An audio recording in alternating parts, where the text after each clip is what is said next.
ఫిలిప్పీలకు రాసిన పత్రిక 1వ అధ్యాయం 1 నుంచి కొన్ని వచనాలు మనం చదువుకుందాం. ఫిలిప్పీలో ఉన్న క్రీస్తు యేసునందలి సకల పరిశుద్ధులకును అధ్యక్షులకును పరిచారులకును క్రీస్తు యేసు దాసులైన పౌలును తిమోతియును శుభమని చెప్పి రాయినది. మన తండ్రి యగు దేవుని నుండి ప్రభువగు యేసుక్రీస్తు నుండి మీకు కృపయు సమాధానమును కలుగునుగాక.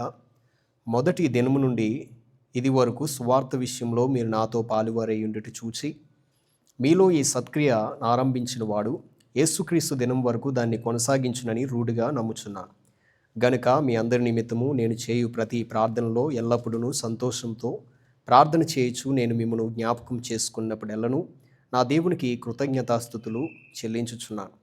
నా బంధకముల యందును నేను సువార్త పక్షమున వాదించుట యందును దాన్ని స్థిరపరచుట యందును మీరందరూ ఈ కృపలో నాతో కూడా పాలువారై ఉన్నారు గనక నేను మిమ్మును నా హృదయంలో ఉంచుకొని ఉన్నాను. ఇందుచేత మిమ్మల్ని అందరినీ గూర్చి ఎలాగూ భావించుట నాకు ధర్మమే. క్రీస్తు యేసు యొక్క దయారసమును బట్టి మీ అందరి మీద నేను ఎంత అపేక్ష కలిగి ఉన్నానో దేవుడే నాకు సాక్షి. మీరు శ్రేష్టమైన కార్యములను వివేచింపగలవారగుటకు మీ ప్రేమ తెలివితోనూ సకల విధములైన అనుభవ జ్ఞానముతోనూ కూడినదై అంతకంతకు అభివృద్ధి పొందవలననియు ఇందువలన దేవునికి మహిమయు స్తోత్రమును కలుగునట్లు మీరు యేసుక్రీస్తు వలనైనా నీతి ఫలములతో నిండుకున్న వారై క్రీస్తు దినమునకు నిష్కపటులను నిర్దోషులను కావాలని ప్రార్థించుచున్నాను. ఇంగ్లీష్లో కూడా చదువుకుందాం.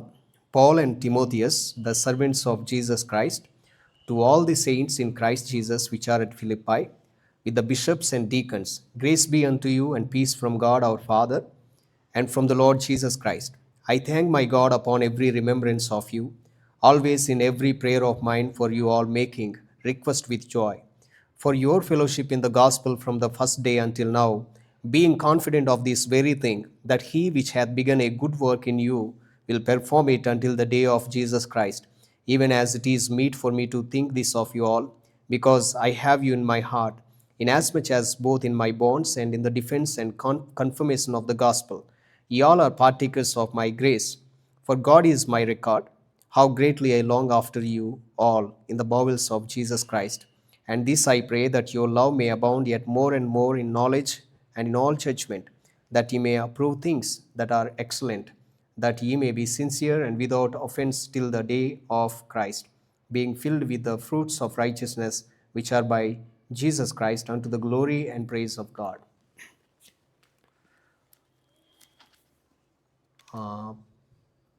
ముందు జరిగినటువంటి బైబిల్ స్టడీలో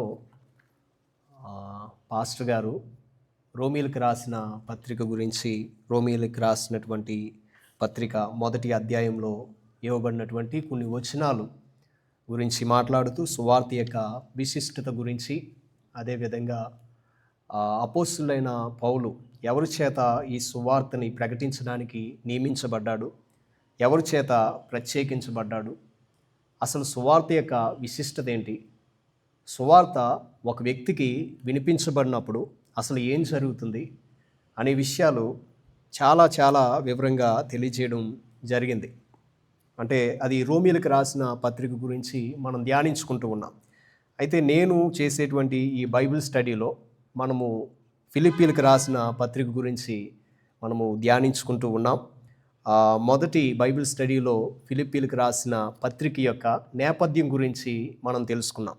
ఒకవేళ ఆ రోజు రానటువంటి వారు ఎవరైనా ఉన్నట్లయితే మన యొక్క యూట్యూబ్ ఛానల్లో ఫిలిప్పీలకు రాసిన పత్రిక బ్యాక్గ్రౌండ్ గురించి కొన్ని విషయాలు, ఒక సమ్మరీ అనేటువంటిది అందులో ఉంటుంది.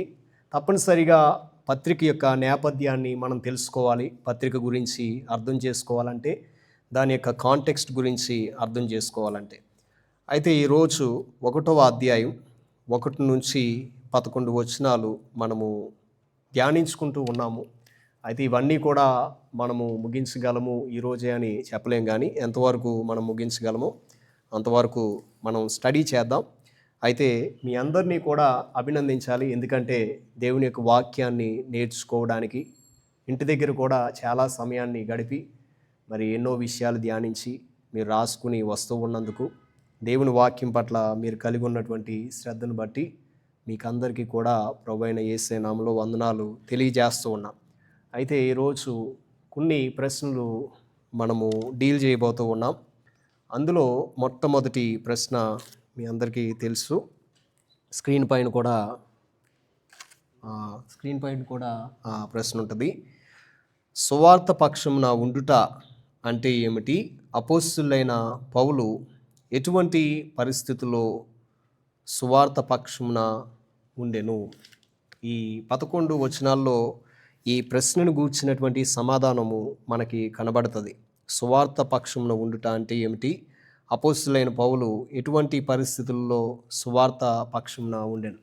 మీ అందరికీ కూడా మరి ఒక్కొక్కరుగా చెప్పడానికి సమయం ఎక్కువైపోతుంది కాబట్టి నేను మిమ్మల్ని అడుగుతాను, మీరే ఆన్సర్స్ ఇవ్వండి. అక్కడి నుంచి రాసుకుని వచ్చిన వారు అసలు సువార్త పక్షమున ఉండుట అనేటువంటి మాటని మనం ఎక్కడ చదువుతున్నామండి? వాక్య భాగంలో ఫిలిప్పీలకు రాసిన పత్రిక 1వ అధ్యాయం 7వ వచనంలో, నా బంధకముల యందును నేను సువార్త పక్షమున వాదించుట యందును దాన్ని స్థిరపరచుట యందును అనే మాటలు రాయబడ్డాయి.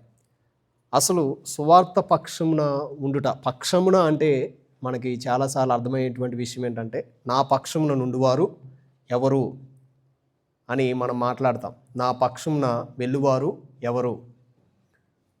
సో మీకు పక్షమున, నా పక్షమున, సువార్త పక్షమున ఉండుట అని అన్నప్పుడు మీరు ఏం రాసుకుని వచ్చారో మీరు సమాధానం చెప్పండి. సువార్త పక్షమున ఉండుట అంటే ఏంటి?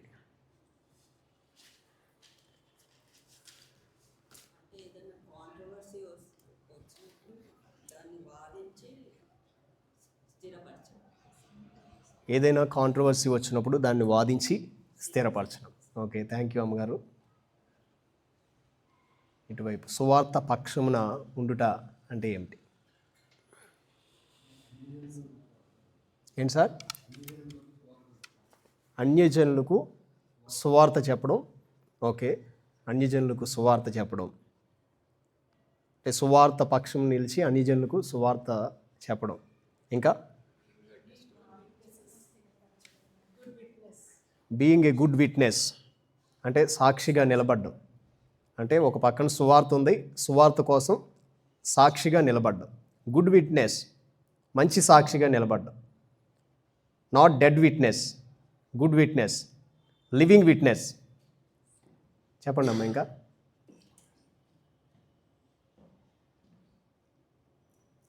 ఎవరైనా చెప్తారా? సువార్త పక్షంలో ఉండుట అంటే ఏమిటి? అపోస్తలుడైన పౌలు ఎటువంటి పరిస్థితుల్లో సువార్త పక్షంన ఉన్నాడు? బంధకాల్లో ఉన్నప్పుడు సువార్త పక్షంన ఉన్నాడు. సువార్త పక్షంలో ఉన్నాడని మనకి రాయబడింది. అయితే అసలు ఉండడం అంటే ఏంటి? సువార్త పక్షంలో ఉండడం అంటే ఏంటి?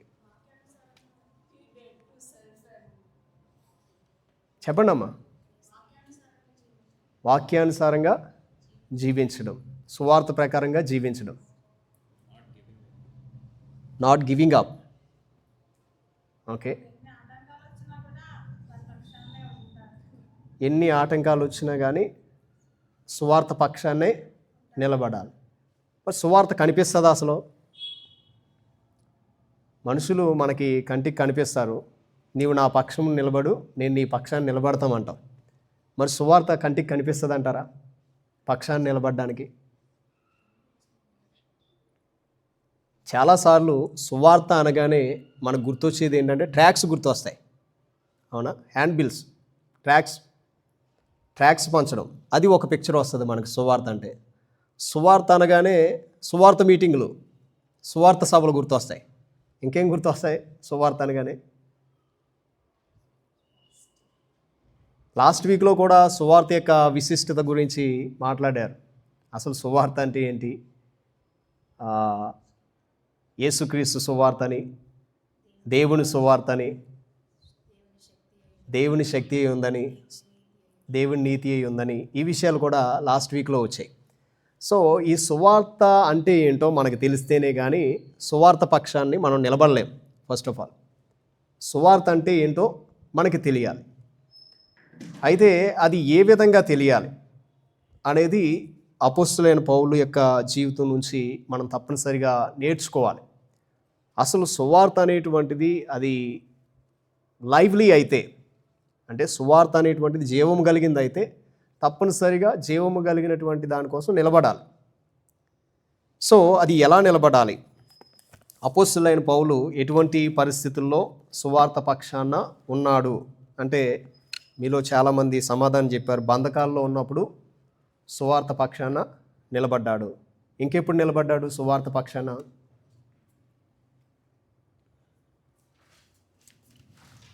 ఈ వాక్యం ఇంగ్లీష్లో ఏమని రాస్తుందంటే, defending and confirming the gospel. I'm here to defend and confirm the gospel అని అపోస్తలుడైన పౌలు గారు చెప్తారు. Defending and confirming. కన్ఫర్మింగ్ అనేటువంటి మాటను మనం ఇంకొక మాటలో కూడా అర్థం చేసుకోవచ్చు. గ్రీక్ భాషలో ఇవ్వబడినటువంటి పదం ప్రకారంగా చూస్తే వెరిఫికేషన్ అనేటువంటి మాట మనకు అర్థమవుతుంది. Defending and confirming, these are the two judiciary words that are used. ఆయన మాట్లాడుతున్నప్పుడు లాకి సంబంధించినటువంటి ఈ రెండు విషయాల గురించి మాట్లాడుతున్నాడు. డిఫెండింగ్ అనేటువంటిది ఎక్కడ చేస్తారు? కోర్టులో ఏదైనా కేసు ఫైల్ చేసినప్పుడు ఏం చేస్తారు? లాయర్స్ ఏం చేస్తారు? అడ్వకేట్స్ దాన్ని డిఫెండ్ చేస్తారు. ఏదైనా ఒక విషయాన్ని డిఫెండ్ చేస్తూ ఉంటారు. ఒక ఎవిడెన్స్ దాని గురించి తీసుకుని రాబడినప్పుడు ఏం జరుగుతుందంటే, మరలా వెరిఫికేషన్ అనేటువంటిది జరుగుతుంది. అవునా సార్? వెరిఫికేషన్ జరుగుతుంది. వెరిఫికేషన్ జరిగినప్పుడు ఏం జరుగుతుంది? అది రైటా రాంగా అనేటువంటి విషయం జరుగుతుంది. ఎక్కడ కూడా ఎవిడెన్స్ ఇచ్చిన తర్వాత వెంటనే జడ్జ్మెంట్ ఇచ్చారు. అవునండి, ఫైనల్ వర్డిక్ట్ అనేటువంటిది ఇవ్వాలంటే తప్పనిసరిగా వెరిఫికేషన్ అనేటువంటిది జరగాలి. సో అలాగే అపోస్తలుడైన పౌలు అపోలోగియా అనేటువంటి మాట ఉపయోగించబడింది. అపోలోగియా అనేటువంటి మాట నుంచే అపోలోజెటిక్స్ అనేటువంటి పదాన్ని మనం చూస్తాం. Defending of once faith, defending of Christian faith. So defending of one self అంటే ఏంటంటే, the content of what is said in defence. అంటే దేని గురించి నువ్వు డిఫెండ్ చేస్తున్నావు అనేది చాలా ప్రాముఖ్యమైనటువంటి విషయం. చాలాసార్లు మనం చాలా వాటి గురించి డిఫెండ్ చేస్తుంటాం, కానీ ఇక్కడ ఆయన డిఫెండ్ చేస్తున్నాను అని చెప్తున్నప్పుడు కంటెంట్ అనేటువంటి చాలా చాలా important. What is the content that is standing for? అసలు విషయం ఏంటి? అక్కడ ఆయన నిలబడడానికి గల విషయం ఏంటి? దాని పక్షాన నిలబడి పోరాడడానికి గల విషయం ఏంటి? Content is very important defend చేసేటప్పుడు. చాలాసార్లు ఈ కంటెంటు సత్యమై ఉండొచ్చు, అసత్యమై ఉండొచ్చు. ఎందుకంటే చాలామంది సత్యమైన వాటి కొరకు డిఫెండ్ చేస్తుంటారు, అసత్యమైనటువంటి వాటి కొరకు కూడా డిఫెండ్ చేస్తూ ఉంటారు. సో ఈయన అంటాడు, నేను డిఫెండ్ చేస్తున్నాను, దాన్ని వెరిఫై చేసుకోండి అంటాడు. అంటే ఏంటి? అది సత్యమైందో కాదో అనేటువంటిది it is open for verification. వెరిఫికేషన్కి చాలామంది భయపడతారు. కారణం ఏంటి? రిజల్ట్, అల్టిమేట్ రిజల్ట్ తెలిసిపోద్ది ఏంటనేటువంటిది. అంటే అది స్క్రూటినీ చేయబడినప్పుడు అది అసలు వైటా బ్లాకా ఏంటనేటువంటిది మనకు అర్థమైపోద్ది, ఏం రిజల్ట్ అనేటువంటిది. అందుకనే చాలాసార్లు బ్లడ్ టెస్ట్కి ఇచ్చినప్పుడు కూడా, బ్లడ్ టెస్ట్ చేసినప్పుడు రిజల్ట్ వచ్చేటప్పుడు భయవేస్తుంది. అవునండి, ఏముందో అనేటువంటి భయం వస్తుంది. వెరిఫికేషను చాలా చాలా కష్టతరమైనటువంటి మాటే వెరిఫికేషన్ అనేటువంటిది. డిఫెన్స్ అనేటువంటిది ఓకే, నో ప్రాబ్లం. డిఫెన్స్ అనేటువంటిది ఎవరైనా చేస్తారు. సో ఈ రెండు పదాలు ఉపయోగించాడు. సువార్త పక్షంలో వాదించుటి యందును, దాన్ని స్థిరపరచుటి యందును. నేను సువార్త పక్షాన నిలబడ్డాను, ఎందుకంటే దాని గురించి వాదించాలి, దాన్ని స్థిరపరచాలి అనే విషయాలు మనం చూస్తాం. అయితే అపోస్తలుడైన పౌలు తన యొక్క పరిచర్యలో ఈ సువార్తని చాలాసార్లు డిఫెండ్ చేసుకుంటూ వచ్చాడు. చాలాసార్లు దాన్ని అంటే ఆయన దేన్నైతే డిఫెండ్ చేశాడో దాన్ని వెరిఫికేషన్కి ఓపెన్గా విడిచిపెట్టేశాడు. అసలు ఈ రెండు విషయాలు మీరు అర్థం చేసుకోండి. ఈ రెండు విషయాలను బట్టే అసలు మనం సువార్త పక్షాన్ని ఎలా నిలబడాలనేటువంటి విషయం మనకు అర్థమవుతుంది. సో అపోస్తల కార్యాలు, ఈ అధ్యాయాలు కానీ మీరు నోట్ చేసుకుంటే ఇంటికి వెళ్ళిన తర్వాత చదువుకోండి. అపోస్తల కార్యాలు 22వ అధ్యాయంలో హెబ్రీ భాష మాట్లాడేటువంటి యూదులు మధ్యలో నిలబడి సువార్తని డిఫెండ్ చేశాడు. ఓకేనండి. అపోస్తల కార్యాలు 23వ అధ్యాయంలో మహాసభ వారి ముందు, సన్హెడ్రిన్ ముందు ఈయన డిఫెండ్ చేశాడు, సువార్తని డిఫెండ్ చేశాడు, సువార్త పక్షాన నిలబడ్డాడు. అపోస్తల కార్యాలు 24వ అధ్యాయంలో రోమా అఫీషియల్ ముందు, ఫెలిక్స్ అనేటువంటి ఒక అఫీషియల్ ముందు నిలబడి సువార్తని డిఫెండ్ చేశాడు. 25వ అధ్యాయంలో ఫేస్తు అనేటువంటి, ఫెస్టస్ అంటారు ఇంగ్లీష్లో, ఫేస్తు అనేటువంటి ఆ రోమా అఫీషియల్ ముందు, ఆయన అధికారి ముందు డిఫెండ్ చేశాడు సువార్తని. 26వ అధ్యాయానికి వచ్చేసరికి ఆయన కింగ్ అగ్రిప్ప ముందు ఈ సువార్తని డిఫెండ్ చేశాడు. అయితే అపోస్తలుడైన పౌలు డిఫెండ్ చేసినటువంటి విధానం చాలా ఆశ్చర్యాన్ని కలిగిస్తుంది. అంటే అది కేవలం నోటి మాటలతో వారల్గా డిఫెండ్ చేసినటువంటి విధానం కాదు. ఆయన ఒక ప్రక్కన వారల్గా డిఫెండ్ చేస్తూ ఉన్నాడు సువార్త అంటే ఏంటనేటువంటిది. ఇంకొక ప్రక్కన తన యొక్క లైఫ్నే వెరిఫికేషన్కి వదిలేస్తున్నాడు. తన యొక్క జీవితాన్ని, ఇదిగో ఇది సువార్త, ఇది నా జీవితానికి కనెక్ట్ అయినటువంటి సువార్త అనేటువంటి విషయాన్ని వెరిఫికేషన్కి తన యొక్క లైఫ్ని విడిచిపెట్టేస్తూ ఉన్నాడు. తన యొక్క ఎక్స్పీరియన్షియల్, అంటే తన యొక్క అనుభవంలోంచి వచ్చినటువంటి విషయాలు వీళ్ళందరి ముందు కూడా మాట్లాడుతూ ఉంటాడు. అయితే ఇదే కాకుండా ఆయన మరి అక్కడ యెరూషలేములో అరెస్ట్ చేయబడి ఈ అధికారులందరినీ కూడా ఫేస్ చేసిన తర్వాత మరలా రోమ్ అనేటువంటి పట్టణానికి తీసుకుని రాబడడం. ఇప్పుడు రోమ్లో ఆయన ఏం చేయాలంటే ఎవరి ముందు నిలబడాలి? కైసర్ ముందు నిలబడాలి. వీళ్ళందరి ముందు కూడా డిఫెండ్ చేసుకుంటూ వచ్చాడు. ఇప్పుడు కైసర్ ముందు ఆయన నిలబడవలసిన ఆవశ్యకత వచ్చింది. ఇప్పుడు కైసర్ ముందు నిలబడాలి అంటే రోమ్ అని మాట్లాడుకుంటున్నప్పుడు తప్పనిసరిగా రోమ్ గవర్నమెంట్కి కనెక్టెడ్ అయినటువంటి కాలనీసు, అక్కడ ఉన్నటువంటి ప్రభుత్వాలు, అంటే రోమ్లో ఎక్కడైనా ఏదైనా ఒక నిర్ణయం గవర్నమెంట్ చేత తీసుకున్నప్పుడు తప్పనిసరిగా అందరికీ కూడా ఎఫెక్ట్ అవుతుంది ఆ యొక్క నిర్ణయం. అలాగే అపోస్తలుడైన పౌలు ఫిలిప్పీలకి తెలియజేస్తూ హిస్టారికల్గా మనం అర్థం చేసుకోవాల్సినటువంటి విషయం ఏంటంటే, Philippi also is a Roman colony. ఓకేనండి, అది రోమన్ కాలనీ. అంటే ఇక్కడ రోమ్ గవర్నమెంట్లో ఏదైతే నిర్ణయాలు తీసుకోబడతాయో అవన్నీ కూడా రోమన్ కాలనీస్కి అప్లై చేయబడతాయి.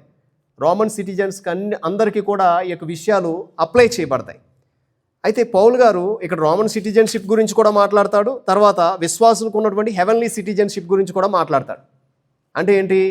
ఒక ప్రక్కన రోమా గవర్నమెంట్లో రోమ్ యొక్క సిటిజన్స్ని దృష్టిలో పెట్టుకుని తీసుకునేటువంటి నిర్ణయాలన్నీ కూడా ఆ రోమ్ సిటిజన్స్ని వారి యొక్క జీవితంలో ఎఫెక్ట్ చేస్తూ ఉన్నాయి. సో ఈయన హెవెన్లీ గవర్నమెంట్ గురించి మాట్లాడుతూ, హెవెన్లీ సిటిజన్షిప్ గురించి మాట్లాడుతూ, ఇక్కడ in the light of haven తీసుకునేటువంటి నిర్ణయాలన్నీ కూడా హెవెన్లీ సిటిజన్స్ యొక్క లైఫ్లో ఎఫెక్ట్ చూపిస్తాయి అనేటువంటి విషయాన్ని తెలియజేస్తాడు. మీకు అర్థమైంది? అర్థం అవ్వలేదు, నాకు తెలియదు. సో హెవెన్లీ సిటిజన్స్ అంటే ఏంటి? ఎవరు హెవెన్లీ సిటిజన్స్ అంటే ఎవరు చెప్పండి? Our citizenship is in heaven. ఎవరండి?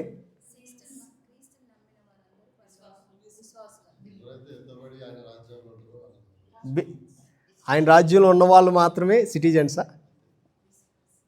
విశ్వాసులు? Saints where? Saints in which God?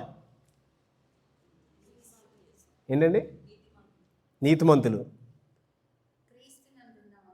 క్రీస్తునందు ఉన్నటువంటి పరిశుద్ధులు. వీళ్ళందరికీ కూడా ఏ సిటిజన్షిప్ ఉంది? పరలోకపు పౌరసత్వం అనేటువంటిది ఉంది. పరలోకపు పౌరసత్వం అనేటువంటిది ఉంది. అపోస్తలుడైన పౌలు ఒక మాట అంటాడు, to be absent in my body is to be present with Christ. నా శరీరంలో ఎప్పుడైతే ఈ శరీరాన్ని విడిచిపెట్టేస్తానో ఆ మరుక్షణం ఎక్కడ ఉంటాను? నేను పరలోకంలో ఉంటాను, క్రీస్తుతో ఉంటాను. సో ఒక విశ్వాసి, మారుమనసు పొందినటువంటి విశ్వాసి, క్రీస్తులో మారుమనసు పొందినటువంటి విశ్వాసి, is a citizen of haven. She is a citizen of haven. అదే విషయాన్ని మనం చూస్తాం. అయితే పౌలు అంటాడు, మీరు ఇక్కడ ఫిలిప్పీలో ఉన్నారు, నేను రోమ్లో ఉన్నాను. అయితే నేను సీజర్ ముందు ఒక క్రిస్టియన్గా, ఒక సెయింట్గా, క్రీస్తులో ఉన్నటువంటి ఒక విశ్వాసిగా నేను సువార్తను గురించి డిఫెండ్ చేయబోతూ ఉన్నాను. It's a matter of my life. నా జీవితం, నా వ్యక్తిగత జీవితం, నా యొక్క ఆత్మీయ జీవితం, నా సాక్ష్యం, ఇవన్నీ కూడా ఇందులో ఇన్వాల్వ్ అవుతాయి. కేవలం నా నోటి మాటలు మాత్రమే కాదు. సో కాబట్టి ఇది మీకు కూడా ఎఫెక్ట్ చేస్తుంది. ఎందుకంటే రోమన్ కాలనీలో మీరు ఉంటూ ఉన్నారు. అంటే ఒకవేళ ఈ డిఫెండ్ చేసేటువంటి విషయంలో నేను కానీ ఫాల్స్గా ప్రూవ్ చేయబడితే తప్పనిసరిగా ఈ బ్యాడ్ నేమ్ అనేటువంటిది మీకు కూడా వస్తుంది అని తెలియజేస్తాడు. అంటే ఏ విషయాల్లో ఈయన ఫాల్స్గా ఎంచబడవచ్చు, ఏ విషయాల్లో ఈయన మీద తప్పు మోపబడవచ్చు వెరిఫికేషన్ జరిగిన తర్వాత. మనకి అంత టైం లేదు కాబట్టి మనం చూడడం లేదు, కానీ అపోస్తుల కార్యాలు 22, 23, 24, 25, 26 ఈ యొక్క అధ్యాయాలు మనం చదువుతున్నప్పుడు మనకి తెలిసేటువంటి విషయం ఏంటంటే చాలా చాలా స్ట్రాంగ్గా నిలబడ్డాడు అపోస్తులైన పౌలు, చాలా స్ట్రాంగ్గా నిలబడ్డాడు. ఇప్పుడు ఈయన దేని గురించి డిఫెండ్ చేయాలంటే అపోస్తుల కార్యాలు 22వ అధ్యాయం 15వ వచనంలో ఈ మాట మనకు కనిపిస్తుంది.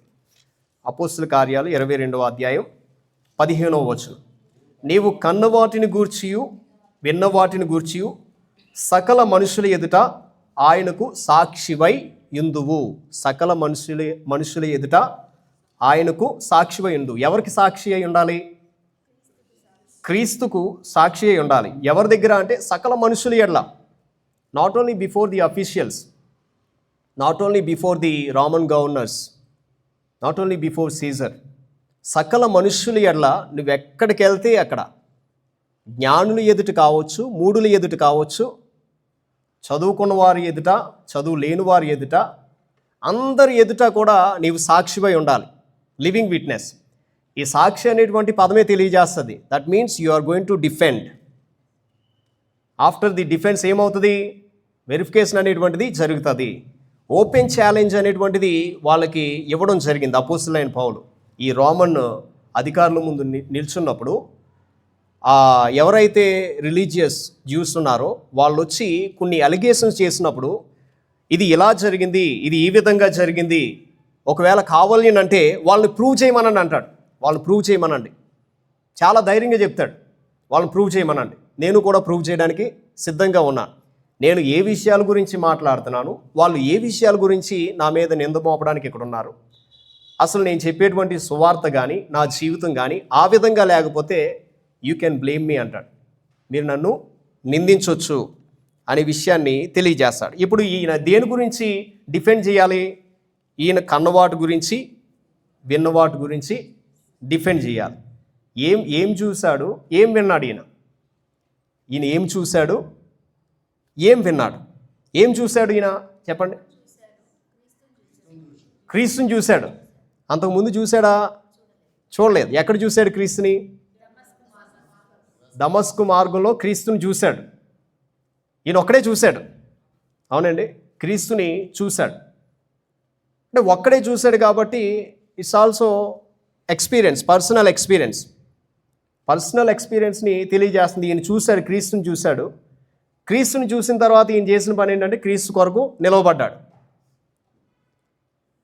క్రీస్తుని చూసిన తర్వాత క్రీస్తు కొరకు నిలవబడ్డాడు. క్రీస్తు సువార్త నిమిత్తము ఈయన నిలవబడ్డాడు. ఈ విషయాలు మనకి తెలుస్తాయి. క్రీస్తును చూశాడు, క్రీస్తు నుంచి విన్నాడు. విన్నాడా వినలేదా? చూశాడు, విన్నాడు. ఈ రెండూ కూడా కాన్స్టెంట్గా ఆయన జీవితంలో జరుగుతూనే ఉన్నాయి. ఎప్పటి నుంచి? ఆయన రక్షించబడిన దగ్గర నుంచి ఆయన ప్రభువుని చేరుకునేటువంటి సమయం వరకు కూడా ఆయన ప్రభువుని చూడడం, ప్రభు కార్యాలను చూడడం, ప్రభు చెప్పినటువంటి మాటలు వినడం, అవి కార్యరూపం దాల్చడం, ఈ విషయాలన్నీ కూడా కాన్స్టెంట్గానే జరుగుతూ ఉన్నాయి. సో ఈయన ఈ విషయాల గురించి ఏం చేయాలంటే డిఫెండ్ చేయాలి. ఎక్కడ డిఫెండ్ చేయాలి? సీజర్ ముందు ఈయన డిఫెండ్ చేయాలి. ఇప్పుడు ఒకవేళ ఆయన నోటి మాటలు, ఆయన చెప్పినటువంటి సువార్త, లేకపోతే ఆయన వాదించేటువంటి విధానం కానీ, ఆయన మంచి స్కాలర్ కాబట్టి ఆయన యూజ్ చేసేటువంటి వొకాబులరీ కానీ చాలా స్కాలర్లీగా ఉండి అసలు కేసుని డిఫెండ్ చేసేయచ్చు, ఆర్గ్యుమెంట్ని విన్ చేయొచ్చు. కానీ ఆ విధంగా ఆయన యొక్క జీవితం లేకపోతే ఏం జరుగుతుంది?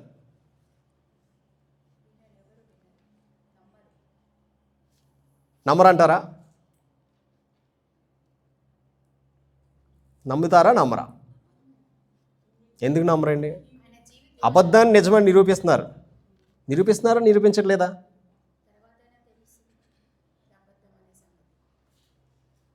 తర్వాత తెలిసినా కానీ దాన్ని ఇంకా చేసేది ఏం లేదు. ఇంకా తర్వాత అంటే యాక్షన్ తీసుకునేటువంటి సమయంలో అది యాక్షన్ కానీ మిస్ అయిపోయిందంటే ఏం జరుగుతుంది?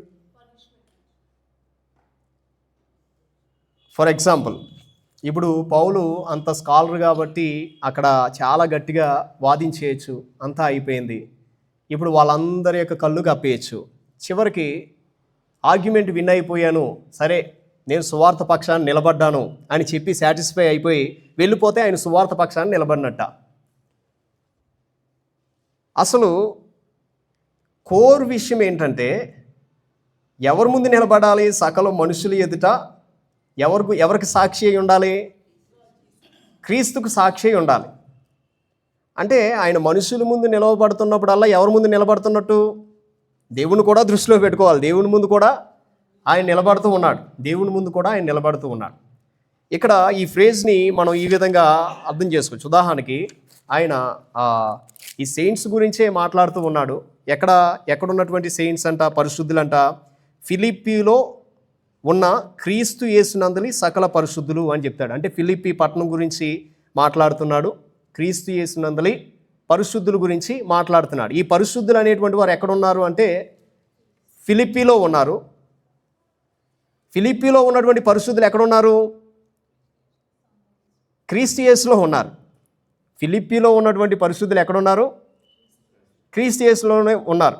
నేను హైదరాబాద్లో ఉండొచ్చు, కానీ క్రీస్తు యేసులో ఉన్నానా లేదనేటువంటిది మ్యాటరు. అంటే మనం ఎక్కడైనా ఉండొచ్చు, కానీ క్రీస్తు యేసులో ఉన్నామా లేదా, ఉన్నవారే పరిశుద్ధులుగా పిలువబడతారు. అది ఇక్కడ వాక్యం చెప్పేటువంటి విషయం. అందుకనే ఆయన ఫిలిప్పీలో ఉన్న పరిశుద్ధులకు అని రాసేయచ్చు, కానీ అలా రాయలేదు. ఫిలిప్పీలో క్రీస్తు యేసునందలి ఉన్నటువంటి పరిశుద్ధులకు అనే విషయాన్ని తెలియజేశాడు. సో కాబట్టి ఈయన కూడా పరిశుద్ధుడే కాబట్టి ఈయన గుర్తుంచుకోవాల్సినటువంటి విషయం ఏంటంటే, నేను కూడా క్రీస్తులో ఉన్నాను అని తప్పనిసరిగా గుర్తుపెట్టుకోవాలి. అందువలన ఈ విషయాన్ని డిఫెండ్ చేస్తున్నప్పుడు తప్పనిసరిగా దేవుని ముందు నిలవబడ్డాను అనేటువంటి విషయం కూడా ఈయనకి అర్థం కావాలి. అయితే ఎలాగా మనము దీన్ని డిఫెండ్ చేయాలి? సువార్త అనేటువంటిది మనకి అర్థమైనప్పుడు ఎలాగా సువార్త పక్షాన్ని మనము వాదించాలి అంటే, మనం చూస్తాము తప్పనిసరిగా మనకి లేఖనాలను గూర్చినటువంటి అవగాహన తప్పనిసరిగా ఉండాలి. లేఖనాలను గూర్చినటువంటి అవగాహన తప్పనిసరిగా ఉండాలి. లేఖనాల యొక్క జ్ఞానం లేకుండా మనం ఎక్కడ కూడా వాదించలేం. ఏదైనా డిఫెండ్ చేయవలసి వస్తే లేఖనాలు గూర్చినటువంటి అవగాహన తప్పనిసరిగా ఉండాలి. యేసుక్రీస్తు ప్రభువారు అంటారు, యు సెర్చ్ ద స్క్రిప్చర్స్. మీరు లేఖనాల్ని పరిశీలించి చదువుకోండి, నా గురించి ఈ విధంగా రాయబడింది, ఆ విధంగా రాయబడింది అని ప్రభువారు చెప్తారు. సో నార్మల్గా ఒక విషయాన్ని మనం డిఫెండ్ చేస్తున్నప్పుడు దానికి ఏ విషయం గురించి అయితే డిఫెండ్ చేస్తున్నామో ఆ యొక్క విషయాన్ని గురించినటువంటి అవగాహన, జ్ఞానం అనేటువంటి తప్పనిసరిగా ఉండాలి. లేని యెడల మనం డిఫెండ్ చేయలేము. ఇప్పుడు నాలెడ్జ్ ఆఫ్ ది స్క్రిప్చర్స్ గురించి మాట్లాడుతున్నప్పుడు ఒకసారి పేతురుకు రాసిన పత్రిక పాస్టర్ గారు చెప్తూ ఉన్నప్పుడు ఎక్స్పీరియన్షియల్ నాలెడ్జ్ గురించి చెప్పారు. ఎక్స్పీరియన్షియల్ నాలెడ్జ్ గురించి. అవునండి, ఎక్స్పీరియన్షియల్ నాలెడ్జ్ అంటే ఏంటి? కరెంట్ షాక్ కొడుతుందని అందరికీ తెలుసు, కానీ కొంతమందికి అది షాక్ కొట్టింది. షాక్ కొట్టిన వాళ్ళు ఇంకా గట్టిగా చెప్పగలరు అది నిజంగా షాక్ కొడుతుంది, ఎంత ఎక్కువగా షాక్ కొడుతుందో చెప్పగలరు. Experiential knowledge. సో అలాగే ఈ సువార్త గురించి మనం డిఫెండ్ చేస్తున్నప్పుడు సువార్త శక్తివంతమైంది అని మనం చెప్తున్నాం. అది ఎంత శక్తివంతమైందో మనం డిఫెండ్ చేయాలంటే ఆ శక్తిని మనం పొందుకుని ఉండాలి తప్పనిసరిగా. ఒకవేళ ఆ శక్తి కానీ మన జీవితంలో పనిచేయకపోతే మనం దాన్ని అంత శక్తివంతంగా డిఫెండ్ చేయలేం. అంటే నోట్లో నుంచి ఒక మాట ఎఫెక్టివ్గా సువార్త గురించి రావాలంటే తప్పనిసరిగా అది లోపల ఏదో ఒక కార్యం మన జీవితంలో చేసి ఉండాలి. ఆ శక్తిని మనం తప్పనిసరిగా అనుభవించి ఉండాలి. Experiential knowledge of the scriptures సువార్త గురించి మాట్లాడుతున్నప్పుడు ఇంకా నేను మరి డీటెయిల్స్లోకి వెళ్ళదలుచుకోలేదు. తర్వాత ఈ సువార్తని వారలుగా మనం డిఫెండ్ చేస్తాం. చాలాసార్లు వారలుగా మనం డిఫెండ్ చేస్తాం. అంటే ఏం రాయబడి ఉంది? యేసుక్రీస్తు ప్రభువారు దేవుడు కాదు అంటే దేవుడు కాదా, ఓకే అండి, థ్యాంక్ యూ సో మచ్ అని వచ్చేస్తామా చెప్పండి. చాలామంది చేస్తారు బయట, యేసుక్రీస్తు ప్రభువారు దేవుడు కాదు, ఆయన యొక్క వర్జిన్ బర్త్ని నమ్మరు. బయట చాలా విషయాలు చాలామంది చాలా క్రిటిక్ చేస్తుంటారు బైబిల్ని. మరి అలాంటి విషయాల్లో ఓకే, నో ప్రాబ్లం, మాకు సండే వర్షిప్ జరుగుతుంది, ఏదో కొన్ని విషయాలు నేర్చుకుని వెళ్ళిపోవడం అంతేనా? లేకపోతే దాన్ని ఇంకా మనం ఇంక్రీజ్ చేసుకోగలుగుతున్నామా? ఎలా డిఫెండ్ చేయాలి? ఓరల్గా డిఫెండ్ చేయవలసినటువంటి ఆవశ్యకత ఎంతైనా ఉంది. ఓకేనండి. ఓరల్గా మనం డిఫెండ్ చేయాలంటే తప్పనిసరిగా ఎక్స్పీరియన్షియల్ నాలెడ్జ్ అనేటువంటిది కూడా మనకు ఉండాలి. ఎక్స్పీరియన్షియల్ నాలెడ్జ్ లేకుండా అసలు కత్తి గురించి, కత్తి అంటే ఏంటో తెలుసు, కత్తి గారి గురించి మాట్లాడలేదు, కత్తి గురించి ఒక 20-30 విషయాలు చెప్పి అసలు కత్తిని ఎప్పుడూ నేను చూడలేదు అంటే ఎలా ఉంటుంది? చాలా విచిత్రంగా ఉంటుంది. సో అలాగే ఈ సువార్త గురించి మనం డిఫెండ్ చేయాలంటే చాలా విషయాలు మనం తెలుసుకోవాలి. అసలు యేసుక్రీస్తు ప్రభువు వారు ఈ లోకానికి ఎందుకు వచ్చారు? ఆయన ఒకసారి మిరాకిల్ చేశాడు, మళ్ళీ ఒకసారిగా సైలెంట్ అయిపోయాడు. ఎందుకు అయిపోయాడు ఆయన? మళ్ళీ నాకు తెలియదు అంటున్నాడు. ఆ చెట్టు మీద పళ్ళు కాయడం నాకు తెలియదు అన్నాడు. ఆయనేమో ఓమ్నిషియంట్ గాడ్ అయి ఉన్నాడు. ఆయనకి అనంత జ్ఞానం ఉంది, ఏమైనా తెలుసుకోగలడు. సో తప్పనిసరిగా మనం ఈ విషయాలను గూర్చినటువంటి విషయాలు తప్పనిసరిగా తెలుసుకోవలసినటువంటి వారమై ఉన్నాము. దీన్ని ఎక్స్పీరియన్షియల్ నాలెడ్జ్ అంటారు. రెండోది ఏంటంటే through the holy conduct in the homes, society and the churches. Through the holy conduct. అపోస్తులైన పౌలు ఈ అపోస్తుల కార్యాలు 22వ అధ్యాయంలో 22వ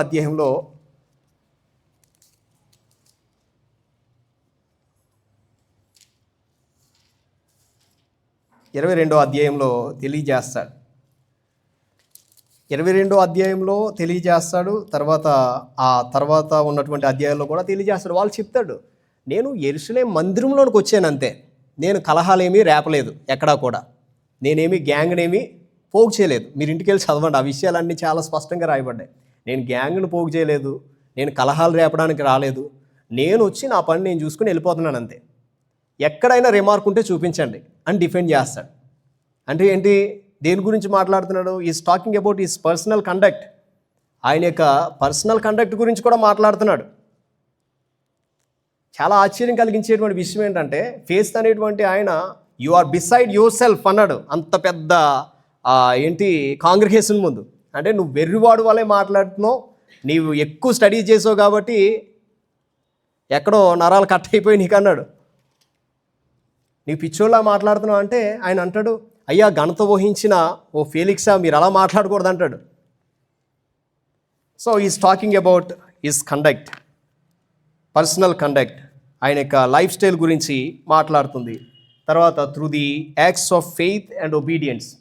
అంటే ఈ యొక్క అధ్యాయాల్లోనే చూసినట్లయితే పౌలు గారు అడుగుతారు, అయ్యా నేను ఏం చేయాలి అంటే నీవు తిన్నది అనబడినటువంటి అక్కడికి వెళ్ళు, అక్కడ అవన్నీ కూడా నీకు తెలియజేయబడతాయంటే వెంటనే ఒబీడియంట్ చూపించాడు. అంటే it's not talking about one act, ఒక్కసారి మాత్రమే కాదు, లైఫ్ లాంగ్. అంటే విశ్వాసి ఎప్పుడైనా ప్రభు మాట్లాడుతున్నప్పుడు విధేయత చూపించాలంతే, తప్పనిసరిగా విధేయత చూపించాలి. He is called saint. అంటే ఎవరైతే ప్రభు మాట్లాడుతున్నప్పుడు విధేయత చూపించుకుంటూ వెళ్తూ ఉన్నారో, ప్రభు మాట్లాడుతున్నప్పుడు యాక్ట్స్ ఆఫ్ ఒబీడియన్స్ కానీ యాక్ట్స్ ఆఫ్ ఫెయిత్ కానీ విశ్వాస క్రియలు కనబడుతున్నాయో, దే ఆర్ గ్రోయింగ్ సెయింట్స్. వాళ్ళు ఎదుగుతున్నటువంటి పరిశుద్ధులు అనే విషయాన్ని మనం తప్పనిసరిగా అర్థం చేసుకోవాలి. అయితే ఇప్పుడు ఈయన ఇక్కడ సువార్త విషయమై వాదించడానికి నిలవబడ్డాడు. సువార్త పక్షంన ఉన్నానన్నాడు. సువార్త పక్షం ఉన్నప్పుడు ఆయన ఏం చేశారంటే ఆయన్ని జైల్లో పెట్టారు. ఓకే, పర్వాలేదు, దేవుని ఎదుట ఉన్నాడు. సో సువార్త పక్షాన్ని నిలబడడం అనేటువంటిది కొన్ని రకాల ఫాల్స్ కాన్సెప్ట్స్ మనం రిమూవ్ చేసుకోవాలి. 2-3 రోజులు వెళ్ళి ట్రాక్స్ పంచినంత మాత్రాన మనం సువార్త పక్షాన నిలబడినట్లు కాదు. 2-3 సువార్త మీటింగ్లకు అటెండ్ అయినంత మాత్రాన సువార్త పక్షాన నిలబడినట్లు కాదు, లేదా వాటికి స్పాన్సర్ చేసినంత మాత్రాన సువార్త పక్షాన నిలబడినట్లు కాదు. రియల్ మీనింగ్ ఏంటంటే అసలు సువార్త పక్షాన నీవు వెర్బల్గా నీవు తప్పనిసరిగా డిఫెండ్ చేయాలి. నువ్వు ఏదైతే డిఫెండ్ చేస్తున్నావో తప్పనిసరిగా దాన్ని వెరిఫికేషన్కి విడిచిపెట్టేయాలి. తర్వాత నీ యొక్క జీవితం కూడా వెరిఫికేషన్కి విడిచిపెట్టాలి. రెండు కూడా అలైన్ అవ్వాలి, రెండు కూడా మర్జ్ అవ్వాలి. అంటే నీ యొక్క ఓరియంటేషన్ ఏదైతే ఉందో, ఈ వెర్బల్గా ఇచ్చేటువంటి ఓరియంటేషన్, నీ లైఫ్ స్టైల్ ఏదైతే ఉందో, రెండు మెర్జ్ అవుతేనే సువార్త పక్షాన నిలబడినట్లు, లేకపోతే నిలబడినట్లే. నేనైనా అంతే. ఒకవేళ ఇక్కడ నుంచి ఒక రివైవల్ ప్రసంగం చేసి ఒకవేళ నా యొక్క కండక్ట్ కానీ ఆ విధంగా లేకపోతే తప్పనిసరిగా ఐ మిస్ ద మార్క్. ఓకేనండి. అయితే పరిశుద్ధుల గురించి మాట్లాడుతూ ఉన్నాడు, సువార్త పక్షాన నిలబడేటువంటి వ్యక్తుల గురించి మాట్లాడుతూ ఉన్నాడు. వీళ్ళు ఎవరిని దృష్టిలో పెట్టుకోవాలంటే ప్రాముఖ్యంగా ఎవరిని దృష్టిలో పెట్టుకోవాలి? దేవుణ్ణి దృష్టిలో పెట్టుకోవాలి. If you are a saint in Christ, the decision you take will have effect on both the local church and the universal church. అంటే ఆయన ఫిలిప్పీలో ఉన్నటువంటి సంఘం గురించి మాట్లాడుతూ, ఫిలిప్పీ యొక్క అంటే రోమన్ గవర్నమెంట్కి అది కనెక్ట్ అయి ఉంది కాబట్టి, ఇదిగో రోమన్ గవర్నమెంట్కి సంబంధించినటువంటి సీజర్ ఎదుటి నేను మాట్లాడుతున్నాను. I'm standing on behalf of Christ. సువార్త పక్షాన్ని నిలబడ్డాను. సో సువార్త పక్షాన అక్కడ ఉన్నటువంటి మీకు కూడా ఇది ఎఫెక్ట్ చూపిస్తుంది. సో కాబట్టి నేను ఎలాగైతే ఉన్నానో మీరు కూడా అలాగే ఉండండి అనే విషయాన్ని తెలియజేస్తూ ఉన్నాడు. ఎఫెక్ట్ చూపిస్తుంది. అందుకనే ఈ ఎఫెక్ట్ అనేటువంటిది మనం ఎలాగ అర్థం చేసుకోవాలి చూడండి. కొన్నిసార్లు న్యూస్ పేపర్లో pastor spoiled one girls life అని టైటిల్ పెడతాడు. ఎందుకే అతను పాస్టరో తెలీదు, ఎవరో తెలీదు, కానీ పైకి ఏమొస్తుంది, ఇప్పుడు వాడు ఎక్కడో చేస్తాడు, ఆ చేసింది ఎంతవరకు పాకుతుంది, మొత్తం ఇండియాలో ఉన్నటువంటి వ్యక్తులు కూడా బాగుతుంది. అవసరమైతే మొత్తం ఎక్కడెక్కడైతే ఉన్నారో దేవుని బిడ్డలు వాళ్ళందరికీ కూడా ఆ యొక్క ఎఫెక్ట్ అనేటువంటిది చూపిస్తుంది. యూజువల్గా చాలామంది మిస్కండక్ట్ వల్ల వచ్చినటువంటి స్టేట్మెంట్సే చాలామంది జీవితాల మీద నెగిటివ్ ఎఫెక్ట్ అనేటువంటిది చూపించింది. మీకు ఒక సామెత తెలుసా? పచ్చకామెలోడికి లోకమంతా పచ్చగానే కనిపిస్తుంది. సో ఒకవేళ ఎవరైనా ఎక్కడైనా తప్పు చేసి తప్పిపోయినప్పుడు, లేకపోతే తప్పుడు నిర్ణయాలు తీసుకుని దేవుని యొక్క పరిచర్యకి నష్టాన్ని కలిగించినప్పుడు, ఇలాంటివి జరిగినప్పుడు అది అందరి మీద పడుతుంది. సో కాబట్టి చూసేటువంటి వ్యక్తులు కూడా అందరినీ కూడా ఆ విధంగా చూసేటువంటి అవకాశం ఉంటుంది. దాని నుంచి తప్పుకోవాలి అని తర్వాత వచనాల్లో డిజర్న్మెంట్ గురించి మాట్లాడతాడు. డిజర్న్మెంట్ గురించి మీకు అర్థమైంది కదా? అంటే you as a saint, whatever decision you are taking, it's not only affecting the saints within, it also will affect the saints without. బయట ఉన్నటువంటి సెయింట్స్కి కూడా ఏం చేస్తుంది? నెగిటివ్ ఇంపాక్ట్ని విడిచిపెట్టేస్తుంది. కోవిడ్ వరకు కూడా మనకి ఏం లేవంటే ఈ యూట్యూబ్ ఛానల్స్ గట్రా ఎక్కువగా అంత ప్రాబల్యంలో లేవు, వాడుకలో లేవు. కానీ కోవిడ్ సమయంలో ఏమైంది? ఎక్కడో మారుమూల ఉన్నటువంటి వ్యక్తి కూడా ప్రసంగం చేసి అందులో ఏం పెడుతున్నాడు? యూట్యూబ్ ఛానల్లో కనెక్ట్ చేస్తున్నాడు. ఎక్కువ కాంట్రవర్సీస్ ఎందుకు వస్తూ ఉన్నాయంటే నాలెడ్జ్ కూడా లేదు. ఫస్ట్ ఆఫ్ ఆల్ దేవుని యొక్క వాక్యాన్ని కూర్చున్నటువంటి అవగాహన లేదు. తర్వాత ఎక్కడెక్కడో ఉన్నటువంటి వీడియోస్ కూడా పోస్ట్ అయిపోతూ ఉన్నాయి. కారణం ఏంటి?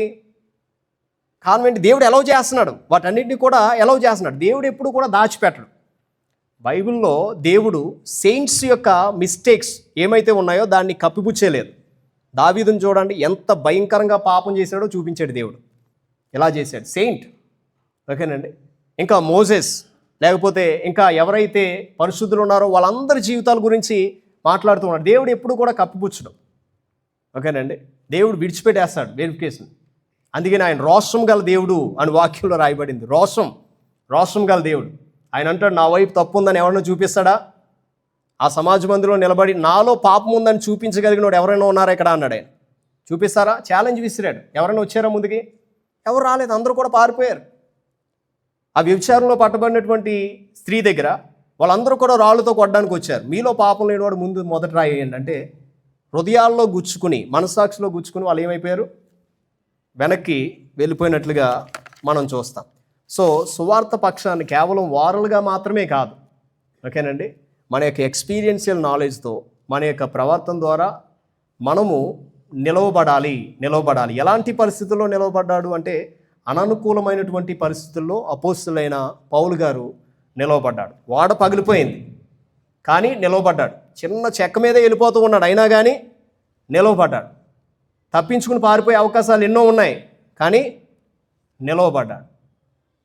సో ఇంకా చాలా విషయాలు మీకు ఎదురవుతాయి సువార్త పక్షాన నిలవబడడం అనేటువంటి మాటను గురించి మనం విన్నప్పుడు. So it has to do with your daily practical spiritual Christ centred life. సువార్త పక్షమున నిలవబడడం అనేటువంటిది. సో కాబట్టి ఎవరైనా ఈ అపోహలో ఉంటే, నేను పలానా చోట కరపత్రాలు పంచాను, నేను దేవుని కొరకు నిలవబడ్డాను అంటే that is wrong. It's a falls concept. It has to do with the practical life. So రెండో ప్రశ్న మనం చూస్తాం. రెండో ప్రశ్న ఏంటండి? శ్రేష్టమైన కార్యములను వివేచించాలంటే ఏం చేయాలి? శ్రేష్టమైన కార్యాలను వివేచించాలంటే ఏం చేయాలి? ఈ మాట మనకి ఎక్కడ కనిపిస్తుంది? 9వ వచనంలో, మీరు శ్రేష్టమైన కార్యములను వివేచింపగలవారగుటకు మీ ప్రేమ తెలివితోనూ సకల విధములైన అనుభవ జ్ఞానముతోనూ కూడినదై అంతకంతకు అభివృద్ధి పొందవలననియు అని అంటాడు. శ్రేష్టమైన కార్యాలు వివేచించాలి. శ్రేష్టమైన కార్యాలు అంటే again it is talking about the things that we deal in our practical life. అంటే ఉదయం లేచిన దగ్గర నుంచి రాత్రి పడుకునే వరకు కూడా ఏవి శ్రేష్టమైనవి, ఏవి శ్రేష్టం కానివి మనకు తెలియదు. అపవాది వెలుగుదూత వలె వస్తాడని వాక్యం చెప్తుంది. వెలుగుదూత వలె వచ్చి ఏం చేస్తాడు? చాలా వాటిని ఆకర్షణీయంగా పెడతాడు మన కళ్ళ ముందు. చాలా వాటిని, ప్రాముఖ్యంగా విశ్వాసుల ముందు ఇవన్నీ కూడా పెడుతుంటాడు. దేవుని బిడ్డలైన ఆదాము ముందు, అవ ముందు ఏం చేశాడు? వచ్చి దాని గురించి ఎక్స్ప్లెనేషన్ ఇచ్చాడు, అడ్వర్టైజ్మెంట్ ఇచ్చాడు. శ్రేష్టం కాదని దేవుడు ఏదైతే చెప్పాడో ఇది శ్రేష్టమైంది అని చాలా పెద్ద అడ్వర్టైజ్మెంట్ ఇచ్చేసరికి ఏమైంది? అవ్వ ఏమైందండి? మోసపోయింది. అడ్వర్టైజ్మెంట్ వినేసింది, పండు తీసుకుంది. అసలు విచిత్రం ఏంటంటే అవ్వకే ఆదాంకి జరిగినటువంటి కన్వర్సేషను పెద్ద రాయబడలేదు బైబిల్లో. సో ఆదాము కూడా అక్కడ మోసపుచ్చబడినట్లుగా మనం చూస్తూ ఉన్నాం. శ్రేష్టమైనటువంటి కార్యాలను మనం వివేచించాలి. చాలాసార్లు ఒక బ్లైండ్గా మనం వెళ్ళిపోయేటువంటి అవకాశాలు ఉన్నాయి. చాలాసార్లు బ్లైండ్గా వెళ్ళిపోయేటువంటి అవకాశాలు ఉన్నాయి. అంటే క్రైస్తవులు, దేవుల్లో విశ్వాసం ఉంచుకున్న వాళ్ళు, అది కేవలం స్పిరిచువల్ లైఫ్కి సంబంధించి మాత్రమేనా? అంటే ఈ ప్రార్థనలు కానీ లేకపోతే దేవుని యొక్క నిర్ణయాలు కానీ, మన బయట ఉన్నటువంటి మెటీరియలిస్టిక్ వరల్డ్ ఏదైతే ఉందో మనం ఏది ఆహ్వానించాలి, ఏది ఆహ్వానించకూడదు అనేటువంటిది వాటిల్లో కూడా ఇది ఎఫెక్ట్ చూపిస్తుందా అంటే 100% ఎఫెక్ట్ చూపిస్తుంది. మనం తీసుకునేటువంటివి, మనం రిసీవ్ చేసుకునేవి, మనం రిసీవ్ చేసుకోనివి. అందుకనే మెట్టుకు ప్రియులారా, ఏది ఖ్యాతి గలవో, ఏవి మనోహరమైనవి, ఏవి మాన్యమైనవి, ఈ విషయాలు మాట్లాడుతూ ఉంటాడు. సో ఈ శ్రేష్టమైనటువంటి కార్యాలను వివేచించకపోతే ఏం జరుగుతుందంటే, శ్రేష్టము కానటువంటి వాటిని మనము చూడడం మాత్రమే కాకుండా మనం మన జీవితాల్లో పొందుకుని ఏం చేయవలసి వస్తుంది? అనుభవించవలసినటువంటి పరిస్థితి ఏర్పడుతుంది. మేడిపండు చూడు మేలుమైయుండును, పొట్టవీపు చూడు పురుగులుండు. మేడిపండు మేలుమైందని మనం వెళ్ళి కొనుక్కున్న ఎడల దానికి ఎంతైతే చెల్లించామో అంత బాధని ఇంటికి వచ్చిన తర్వాత మనం పొందుకోవలసినటువంటి పరిస్థితి ఏర్పడుతుంది. సో అపవాదు కూడా అలాంటి మేడిపళ్ళు దగ్గర తీసుకెళ్ళి చాలా ఎక్స్ప్లెనేషన్ ఇస్తాడు. ఇది అమెరికా నుంచి వచ్చింది, ఇది ఆస్ట్రేలియా నుంచి వచ్చింది, ఇంపోర్టెడ్ ఐటమ్ ఇది. ఓకేనండి. సో మన యొక్క రోజువారీ జీవితాల్లో ప్రాక్టికల్ ఇష్యూస్ గురించి మనం మాట్లాడుతున్నప్పుడు, పలానా పని చేయాలా చేయకూడదా, లేకపోతే పలానా విషయాల్లో నేను ఇన్వాల్వ్ అవ్వాలా ఇన్వాల్వ్ అవ్వకూడదా, ఇవన్నీ కూడా ఇది దేని గురించి తెలియజేస్తూ ఉన్నాడంటే శ్రేష్టమైనటువంటి కార్యాల గురించి చెప్తున్నాడు. ఇవి శ్రేష్టమైనవి అని మీరు తెలుసుకోవాలంటే, వివేచించాలంటే ఏం చేయాలి అంటే, ప్రేమ అంతకంతకు అభివృద్ధి చెందాలంట. ఎవరిలో చెప్పండి? పరిశుద్ధులుగా పిలువబడేటువంటి వారిలో ప్రేమ అంతకంతకు అభివృద్ధి చెందాలి. ఈ ప్రేమ తెలివితోనూ సకల అనుభవ జ్ఞానంతోనూ కూడిందై ఉండాలంట. ఈ ప్రేమ తెలివితోనూ సకల అనుభవ జ్ఞానంతోనూ కూడిందై ఉండాలి. ఓన్లీ ప్రేమ గురించి మనం మాట్లాడుతున్నప్పుడు ఒక సామెత ఉంటుంది. ఏంటంటే, నువ్వు కోరితే ఆకాశంలో నక్షత్రాలైనా నేను తెచ్చేస్తాను. అంటే అంత ప్రేమిస్తున్నాడు అనమాట. అంత దూరం వెళ్ళి నేను ఏదైనా చేయగలనంటే చేయగలదు. అది ప్రాక్టికల్గా అది వర్కౌట్ కాదు. ఓకేనండి. క్రీస్తు చూపించినటువంటి ప్రేమ ఎప్పుడు కూడా ప్రాక్టికల్. అందుకని ఆయన అన్నాడు, ఎవడైనా నిన్ను 1 మైలు దూరం రమ్మంటే 2 మైలు కూడా నువ్వు నడుచుకుని వెళ్ళన్నాడు. అంటే ఏంటి? అది ప్రాక్టికల్. ఆయన చెప్పిన మాటలు ప్రాక్టికల్గా చేయడానికి సాధ్యమైనటువంటివి, గాలి మాటలు ఆయన చెప్పలేదు. ఓకేనండి. సో ఇప్పుడు సకల విధములైనటువంటి అనుభవ జ్ఞానంతో ఇది కూడిందై ఉండాలి.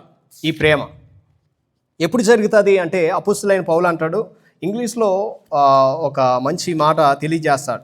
ఐ లాంగ్ ఫర్ యూ అంటాడు. నేను క్రీస్తు ప్రేమించినటువంటి విధంగా నేను మీ కొరకు లాంగ్ చేస్తూ ఉన్నాను.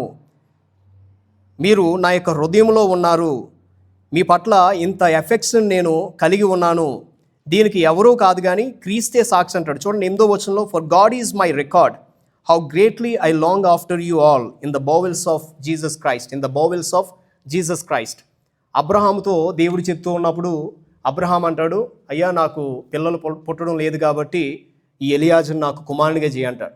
కానీ దేవుడు అంటాడు, ఈ ఎలియాజరు నీ కుమారుడు కాదు, నీ బోవెల్స్లోంచి వచ్చినోడు, నీ బోవెల్స్ నీలో నుండి వచ్చినోడు నీకు కుమారుడు అవుతాడు. ఇక్కడ అపోస్తలుడైన పౌలు ఏమంటాడంటే, in the bowels of Jesus Christ నేను మిమ్మల్ని ప్రేమిస్తూ ఉన్నాను, ఆ ఎఫెక్షన్తో ఎదురు చూస్తూ ఉన్నానంటే ఈ ప్రేమ పౌల్లోంచి పుట్టుకొచ్చింది కాదు.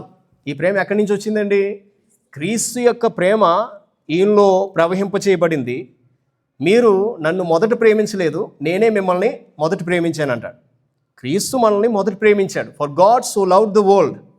ఆయన మనల్ని మొదట ప్రేమించాడు కాబట్టి ఈ ప్రేమ మనలో నుంచి ప్రవహించబడుతూ ఉంది. ఆ విషయాన్ని తెలియజేస్తాడు. ఇది న్యాచురల్గా జరిగేటువంటి ప్రక్రియ, న్యాచురల్గా జరగాలి. ఎవరిలో జరగాలంటే సెయింట్స్లో జరగాలి, న్యాచురల్గా జరగాలి.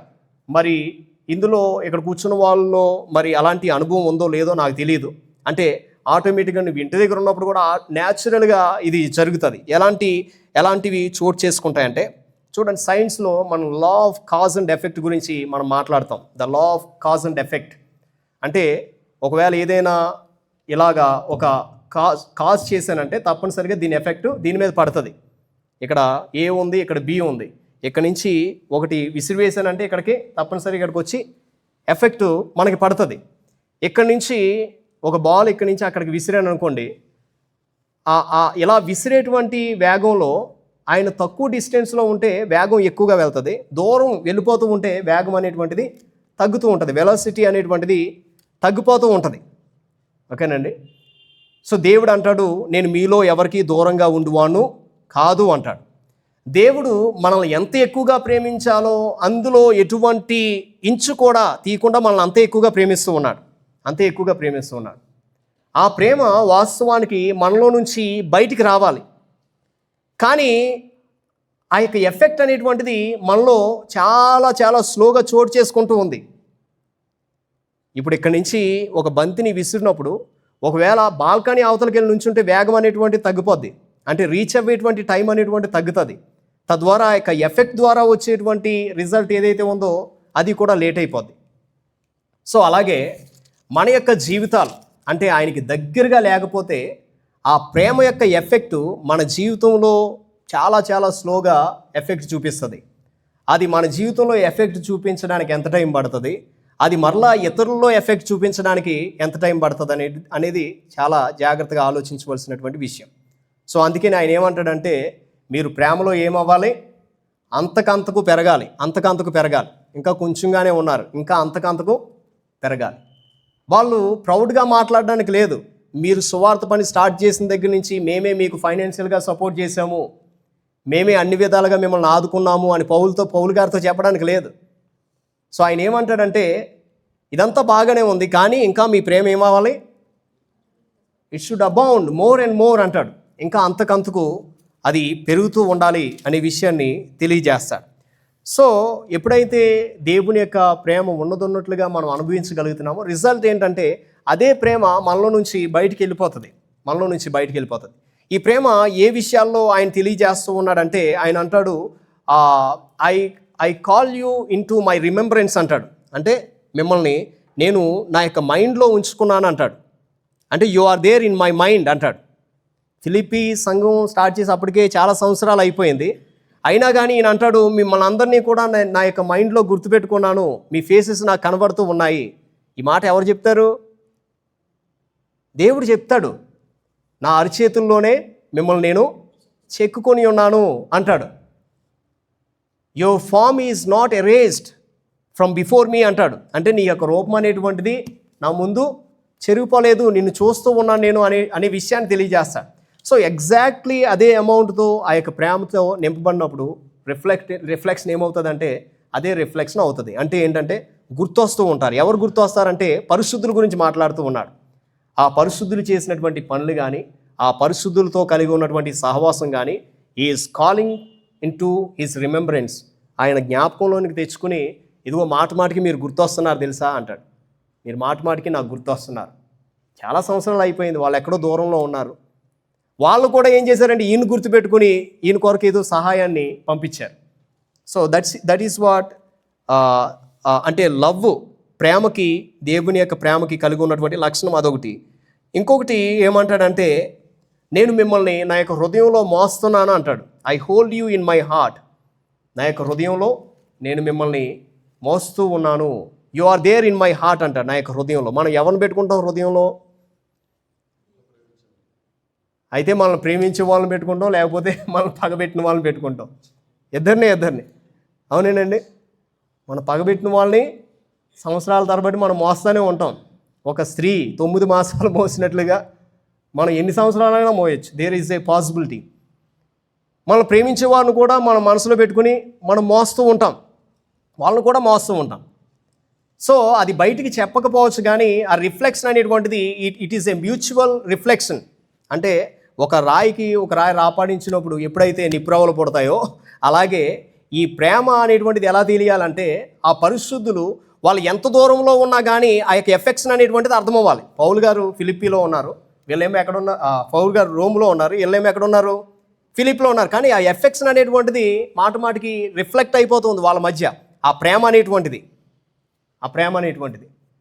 సో ఈ యొక్క విషయాలు విశ్వాసుల పట్ల ఉండాలి, తప్పనిసరిగా ఉండాలి. అంటే ఉండాలంటే Christian love is not just what we can workup. మనం వర్కప్ చేసేది కాదు.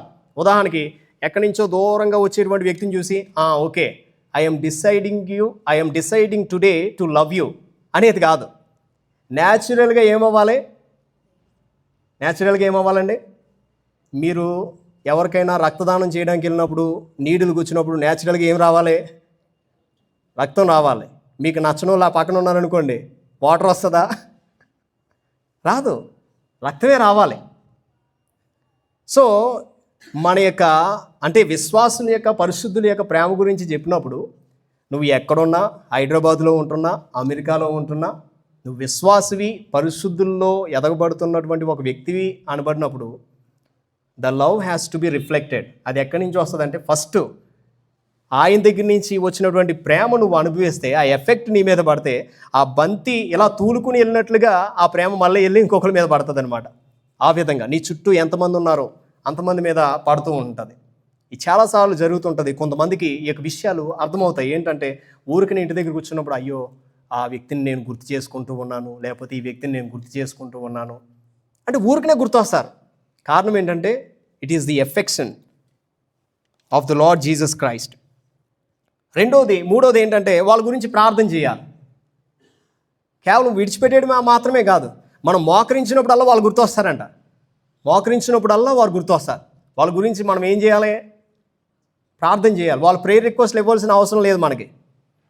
అపోస్తలుడైన పౌలు ఎన్ని విషయాల గురించి వాళ్ళ గురించి ప్రార్థన చేస్తూ ఉన్నాడో, వాళ్ళు ఏ విషయాల్లో ఎదగాలి, ఏ విషయాల్లో ఎలా ఉండాలి అని. ఈ సంఘం ఒక్క సంఘం గురించి మాత్రమే కాదు, ఎఫెసీ సంఘం గురించి ప్రార్థన చేస్తున్నాడు, కొలస్సీ సంఘం గురించి ప్రార్థన చేస్తున్నాడు, తిమోతి గురించి, టైటస్ గురించి, ఆ టీం అంతటి గురించి. ఎంత టైం దొరికింది ఈయనకి? సో ఈ విషయాల గురించి తప్పనిసరిగా ప్రార్థన అనేది మనం చేయాలి. ఈ ప్రేమ గురించి మాట్లాడుతూ కొరింథీయులకు రాసిన పత్రిక 13వ అధ్యాయంలో ఈ మాటలు మనకి కనబడతాయి. అసలు ఎలాంటి ప్రేమ డెవలప్ అవ్వాలి, ఎందుకు ఈ ప్రేమ నాలెడ్జ్తోని, అండర్స్టాండింగ్తోని కూడుకుని ఉండాలి? ఈ ప్రేమ ఎందుకు నాలెడ్జ్తోని, అండర్స్టాండింగ్తోని, సకల విధములైన అనుభవ జ్ఞానం అంటాడు. అవునండి, తెలుగుతోనూ సకల విధములైన అనుభవ జ్ఞానంతోనూ. ఈ ప్రేమ ఏం చేస్తుంది, ఏం చేయదు అనే విషయాన్ని తెలియజేస్తాడు. ఏమంటాడు చూడండి. ప్రేమ దీర్ఘకాలం సహించును, దయ చూపించును. ప్రేమ మత్సరపడదు, ప్రేమ డంబంగా ప్రవర్తింపదు, అది ఉప్పొంగదు, అమర్యాదగా నడవదు, స్వప్రయోజనమును విచారించుకొనదు, త్వరగా కోప్పడదు, అపకారమును మనసులో ఉంచుకొనదు, దుర్నీతి విషయమై సంతోషపడక సత్యమందు సంతోషించును, అన్నిటికీ తాలుకొనును, అన్నిటినీ నమ్మును, అన్నిటినీ నిరీక్షించును, అన్నిటినీ ఓర్చును, ప్రేమ శాశ్వత కాలముండును. ఈ విధమైనటువంటి ప్రేమ గురించి మాట్లాడుతూ ఉన్నాడు. అయితే ఇదంతా కూడా నోటితో చెప్పుకున్న విషయాలే ఇప్పుడు వరకు. అంటే ఇది ఒక్కొక్క విషయం కూడా ఎక్స్పీరియన్స్తో మనం వెళ్ళగలగాలి. కొన్నిసార్లు డంబంగా ప్రవర్తించేస్తున్నామా, డంబమైన ప్రేమ బయటకు వస్తుంది అనుకోండి, అప్పుడు మనం ఒక్కసారి పాచి సాగాలి, వెయిట్ చేయాలి. ఓకే, వెయిట్ ఏం జరుగుతుంది నా జీవితంలో? డంబంగా చేస్తున్నానా అంటే ఇది బైబిల్కి సంబంధించిన ప్రేమ కాదు ఇది. అయితే అప్పుడు ఎక్స్పీరియన్స్ అనేటువంటిది వస్తుంది. నెక్స్ట్ టైం అలా ప్రవర్తిస్తున్నప్పుడు ఏమవుతుంది? ఆటోమేటిక్గా మనకి అలవాటు అవుతుంది. అంటే ఇక్కడ ఎన్ని విషయాలు ఉన్నాడు, ఎన్ని విషయాలు ఇవన్నీ ప్రాక్టీస్ చేయాలి, ఒకసారి ఆలోచించండి. అయితే ఇది న్యాచురల్గా పుట్టుకొస్తుందండి, న్యాచురల్గా చేసేది, మనం సాధన చేసుకునేది. అందుకనే అంటాడు కేవలం మాటతో మాత్రమే కాకుండా క్రియలతో కూడా ప్రేమించాలి. మొదటి యోహాన్ రాసిన పత్రికలో ఈ మాట మనకి తెలియజేస్తాడు. మొదటి యోహాను 3:18 ఈ మాట మనకి కనిపిస్తుంది. నాలెడ్జ్ ఉండాలి, ఏం చేస్తున్నాం అనేటువంటిది. ఏమండి? నాలెడ్జ్ ఉండాలి, తర్వాత అండర్స్టాండింగ్ ఉండాలి. అండర్స్టాండింగ్ అంటే పర్సెప్షన్ ఆఫ్ మైండ్, ఈ విషయాలు. సో టైం మనకి ఎంతో సమయం లేదు కాబట్టి ఇప్పుడు వరకు 2 విషయాల గురించి మనం డిస్కస్ చేసుకున్నాం. 2 విషయాల గురించి, ఓకేనండి. సువార్త పక్షంన నిలవబడ్డం అంటే ఏంటి? అపోస్తులైన పౌలు ఎలాగా నిలవబడ్డాడు, ఎలాంటి పరిస్థితుల్లో నిలవబడ్డాడు, మనం ఈ విధంగా సువార్త పక్షాన నిలవబడాలి అనే విషయాలు మనం తెలుసుకున్నాం. మనం డిఫెండ్ చేయాలి, వారలుగా మనం డిఫెండ్ చేయాలి. అట్ ద సేమ్ టైం మన యొక్క జీవితంతో కూడా మనం డిఫెండ్ చేయగలగాలి సువార్త అంటే. So that's what he is talking about. అది వెరిఫికేషన్కి మనం విడిచిపెట్టగలగాలి. ఎందుకు వెరిఫికేషన్కి విడిచిపెట్టగలగాలి? వెరిఫికేషన్ అంటే చాలామందికి ఇబ్బంది అవుతుంది, కానీ దేవుడు వెరిఫికేషన్కి విడిచిపెట్టేసేటువంటి దేవుడు. ఆయన యొక్క క్యారెక్టరిస్టిక్ తెలియజేస్తూ ఉంది. నాలో తప్పు ఎవరైనా ఉందని చూపించగలరా అనేటువంటిది. తర్వాత రెండో విషయాన్ని మనం ఏం చూస్తామంటే, శ్రేష్టమైన కార్యాలు వివేచించాలంటే, అది శ్రేష్టమైందో కాదో మనకి తెలియాలంటే తప్పనిసరిగా ఏం చేయాలండి? మనము మన యొక్క ప్రేమ తెలుగుతోనూ సకల విధములైన అనుభవ జ్ఞానంతోనూ ఉండాలి. ఈ ప్రేమ ఉన్నట్టుగా ఇతరులకు ఫ్లో అవ్వాలంటే తప్పనిసరిగా మనము దేవునికి దగ్గరగా నడుచుకుంటూ ఉండాలి. దేవునికి దగ్గరగా నడుచుకునేటువంటి వ్యక్తుల యొక్క జీవితంలో అది ఎంత ప్రేమ అయితే రిఫ్లెక్ట్ అవుతుందో అంతే ప్రేమ ఇతరుల మీదకి న్యాచురల్గా ఫ్లో అవుతూ ఉంటుంది. అసలు ఎవిడెన్స్ ఏంటంటే, మనం ఇతరుల గురించి కన్సర్న్ కలిగి ఉంటాం, వాళ్ళ గురించి ప్రార్థన చేస్తూ ఉంటాం, వాళ్ళు మన యొక్క హృదయాల్లో ఉంటారు. తప్పనిసరిగా వాళ్ళ గురించి మనం ఆలోచిస్తూ ఉంటాం. These are the evidence. అంతేగాని జస్ట్ ఊరికనే ఐ లవ్ యూ అని చెప్పినంత మాత్రాన ప్రేమించినట్టు కాదు. సో ఇవన్నీ కూడా తప్పనిసరిగా నేర్చుకోవాల్సినటువంటి విషయాలు. దేవుని చిత్తం అయితే మరలా వచ్చేటువంటి బైబిల్ స్టడీలో మిగతా ప్రశ్నల గురించి మనం ఆలోచిద్దాం. మీకు సమయం ఉన్నప్పుడు ఇంటికి వెళ్ళిన తర్వాత 1 కొరింథీయులకు 13వ అధ్యాయము, తర్వాత అపోస్తలుల కార్యాలు 22, 23, 24, 25, 26 అధ్యాయాలు మీరు చదవండి. ఇంకా ఈ విషయాలు చాలా స్పష్టంగా మనకి అర్థమవుతాయి. దేవుడి మాటల్ని మన వినికిడిలో దీవించును గాక.